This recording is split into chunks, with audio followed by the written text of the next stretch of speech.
আসসালামু আলাইকুম বন্ধুরা, তোমরা সবাই কেমন আছো? আশা করছি খুবই ভালো আছো। আল্লাহর রহমতে আমিও ভালো আছি। তো আজকে আর একটা নতুন ভিডিও নিয়ে তোমাদের সামনে এসে গেছি।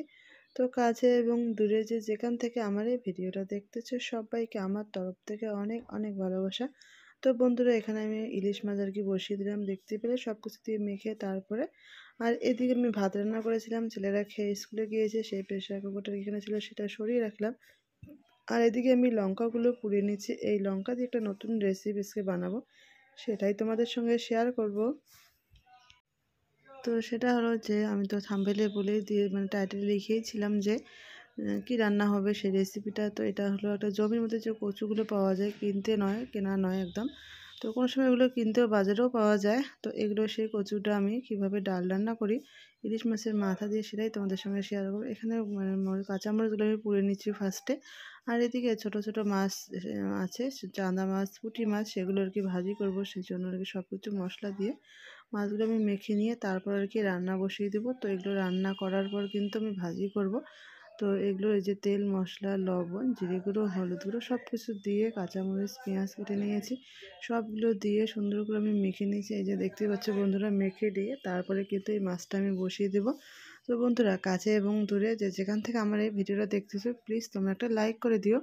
আর যারা লাইকটা অলরেডি করে দিয়েছো তাদেরকে তো অনেক অনেক ভালোবাসা। আর যারা এখনও পর্যন্ত তোমরা লাইক করে দাওনি, তো প্লিজ একটা লাইক করে দিও। আর এদিকে দেখতে পাচ্ছ বন্ধুরা, মাছগুলো আমি সুন্দর করে মেখে নিয়ে একটু পানি দিয়ে দিলাম। পানি দিয়ে এরপর কিন্তু আমি মাছটা বসিয়ে দেবো। তো এই যে আমি মাছটা এই যে বসিয়ে দিলাম, দেখতে পাচ্ছ বন্ধুরা, মাছটা এখানে বসিয়ে দিলাম। তো আমি একটু রান্না করে নেবো, আমি শুকনো শুকনো করে নিয়ে তারপরে কিন্তু আমি মাছটা তেলের মধ্যে আমি ভেজে নেব। তো এইদিকে আমার ইলিশ মাছটাও একটু এই যে পানি দিয়ে প্রথমে যে বসিয়ে দিলাম সেটা পানি শুকিয়ে গিয়েছিল। তারপরে একটু আমি এখানে পানি দিয়েছি যাতে সুন্দর করে মাছটা আমি ভেজে নিতে পারি। আর এই পোড়া মরিচগুলো আমি ব্লেন্ডার করে নেব, কাঁচা মরিচ, রসুন সহ। আর এদিকে এই যে কচুগুলো ছিল সেই কচুগুলো আমি সিদ্ধ করে রেখে দিয়ে এইভাবে রেখেছিলাম।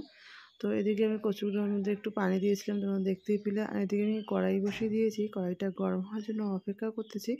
আর এই যে কচুটা দেখতে পাচ্ছ, কচুটার জন্য সেদ্ধ করে ছাল তুলে নিয়ে তারপরে রাখা হয়েছে। তো এদিকে আমি কচুটার মধ্যে পরিমাণ মতো লবণ, জিরে গুঁড়ো, হলুদ গুঁড়ো আমি দিয়ে দিচ্ছি, এই যে দেখতেই পাচ্ছ বন্ধুরা।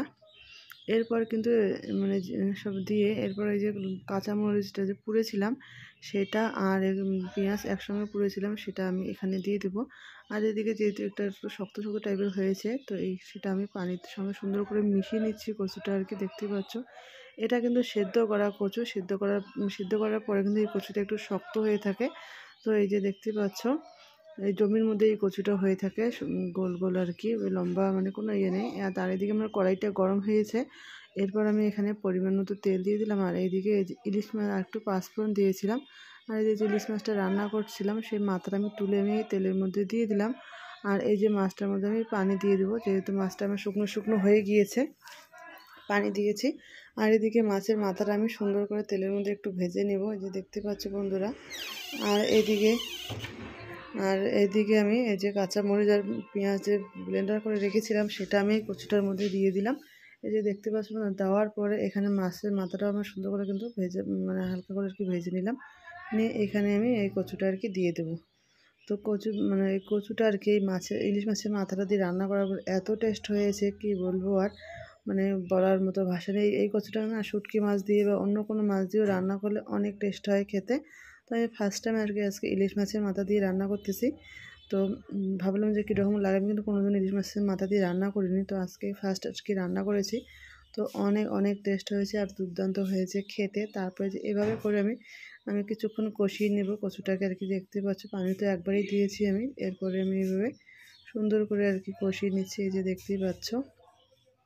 কষিয়ে একদম শুকনো শুকনো করে কষিয়ে নিই। তো কচুটা এভাবে করে আমি বেশ কিছুক্ষণ কিন্তু এভাবে শুকনো শুকনো করে কষিয়ে নিয়েছি, যে দেখতে পাচ্ছ বন্ধুরা। এরপরে যে দেখতেই পেলে বন্ধুরা, একদম পানি কিন্তু একটুও নেই। এরপর যে আমি আবার এখানে পানি দিয়ে দেবো কিন্তু।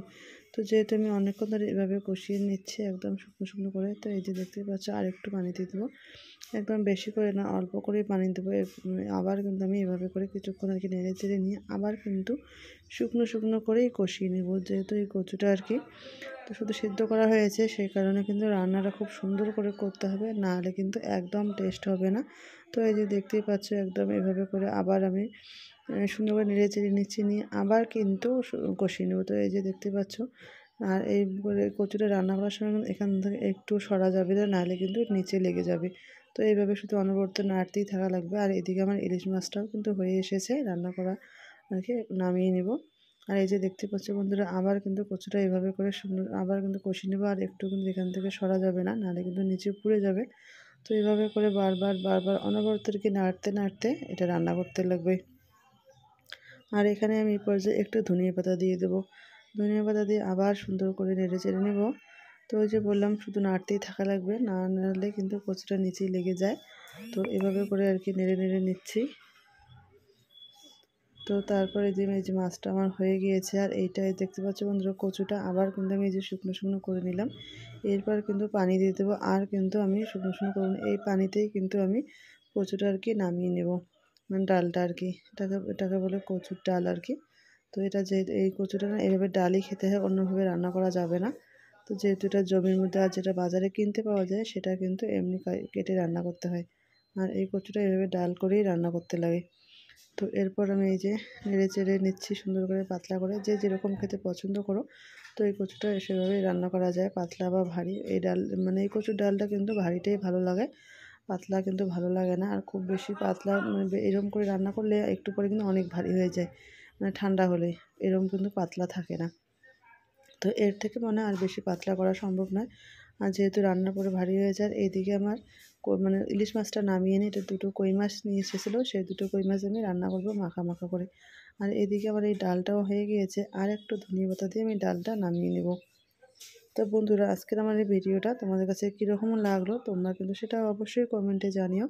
আর যদি কোনো বন্ধু নতুন থেকে থাকো আমার ভিডিওটা দেখছো, তাহলে কিন্তু অবশ্যই সাবস্ক্রাইব করে বেল আইকনটা বাজিয়ে পাশে থেকো, যাতে নতুন কোনো ভিডিও আমি আপলোড করার সঙ্গে সঙ্গে তোমরা নোটিফিকেশনটা পেয়ে যাও আর আমার এই ভিডিওটা দেখতে পারো। তো বন্ধুরা, আমার ডালটা কিন্তু এই যে দেখতে পাচ্ছ একদম রান্না কমপ্লিট, আমি গ্যাস অফ করে এরপর কিন্তু নামিয়ে নেব। তো এই যে আমি ডালটা কিন্তু নামিয়ে নিলাম। তো আজকে রান্নাবান্না আমার এই ছিল, কচুর ডাল, তারপর ইলিশ মাছের মাথাতে ইলিশ মাছ, কই মাছ। এই যে কই মাছ তো রান্না হচ্ছে দেখতে পাচ্ছ, আর এদিকে আমি ছোটো মাছটা যে এর আগে রান্না করে নিয়েছিলাম সেটা এখন এদিকে আমি ভেজে নেব। তো এই যে এই মাছটাই যেভাবে শুকনো শুকনো করে রান্না করে নিয়েছি, এই মাছটা কিন্তু আমি তেলের মধ্যে আর কি ভেজে নেব। তো ভেজে নিয়ে তারপর দেখাবো। তো বন্ধুরা, আজকের জন্য আমি ভিডিওটা এখানে শেষ করছি। সবাই ভালো থেকো, সুস্থ থেকো, পরবর্তী ভিডিওতে দেখা হবে। আল্লাহ হাফেজ।